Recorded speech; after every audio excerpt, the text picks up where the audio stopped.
बांग्लादेश में नौकरी में आरक्षण को लेकर फैली अशांति के बीच प्रधानमंत्री कार्यालय, सेंट्रल बैंक और पुलिस की आधिकारिक वेबसाइटें हैक हो गई हैं। द रेजिस्टेंस नामक एक समूह द्वारा साइट हैक करने का दावा किया जा रहा है।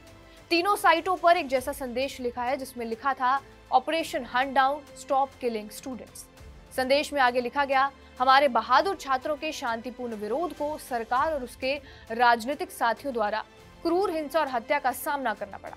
अब ये केवल विरोध नहीं है बल्कि न्याय, स्वतंत्रता और हमारे भविष्य के लिए एक युद्ध बन चुका है। बांग्लादेश में आरक्षण में बदलाव की मांग कर रहे छात्रों की तरफ से बड़े पैमाने पर विरोध प्रदर्शन किया जा रहा है। हिंसा और प्रदर्शन के बीच 18 जुलाई को प्रधानमंत्री शेख हसीना ने बीटीवी को इंटरव्यू दिया था।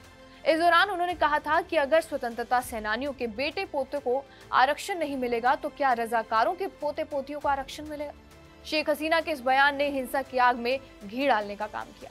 सैकड़ों प्रदर्शनकारी बीटीवी ऑफिस के कैंपस में घुस गए और 60 से ज्यादा गाड़ियां फूंक डाली। 19 जुलाई को प्रदर्शनकारी छात्रों ने नरसिंगड़ी जिले में एक जेल पर धावा बोला था। सैकड़ों कैदियों को जेल से छुड़ाने के बाद वहां आग लगा दी गई। हिंसक प्रदर्शनों में 115 से ज्यादा लोगों की मौत हो चुकी है, जबकि 3000 से ज्यादा लोग घायल बताए जा रहे हैं। हिंसा की वजह से शिक्षण संस्थानों, रेलवे और इंटरनेट सेवाएं रोक दी गई हैं। प्रधानमंत्री शेख हसीना की तरफ से छात्रों के इस विरोध प्रदर्शन और हिंसा पर लगाम लगाने के लिए सेना को भी तैनात किया गया है। इतना ही नहीं, किसी भी प्रदर्शनकारी को देखते ही गोली मारने के आदेश भी जारी किए गए हैं। तमाम सरकारी कार्यालयों और ढाका यूनिवर्सिटीज को बंद रखने के निर्देश दिए हैं। छात्रों को हॉस्टल खाली करने के आदेश भी जारी हुए थे और सड़कों पर सेना तैनात है। ढाका समेत कई जिलों में आंशिक कर्फ्यू लागू है। लेकिन ये पहली बार नहीं है जब बांग्लादेश में आरक्षण को लेकर विरोध प्रदर्शन किया जा रहा है।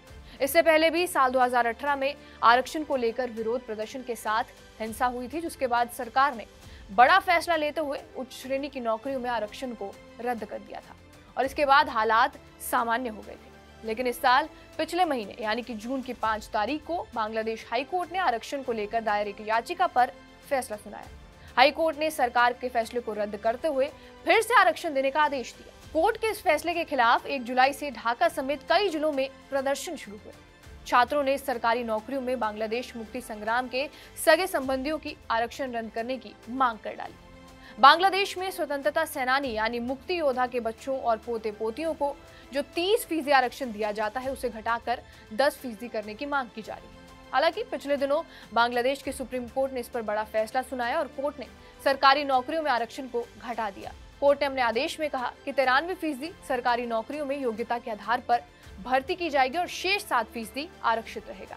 इसका 5% हिस्सा स्वतंत्रता सेनानियों के परिवारों के लिए, और इसके बावजूद अब ये लड़ाई थमती हुई नजर नहीं आ रही है।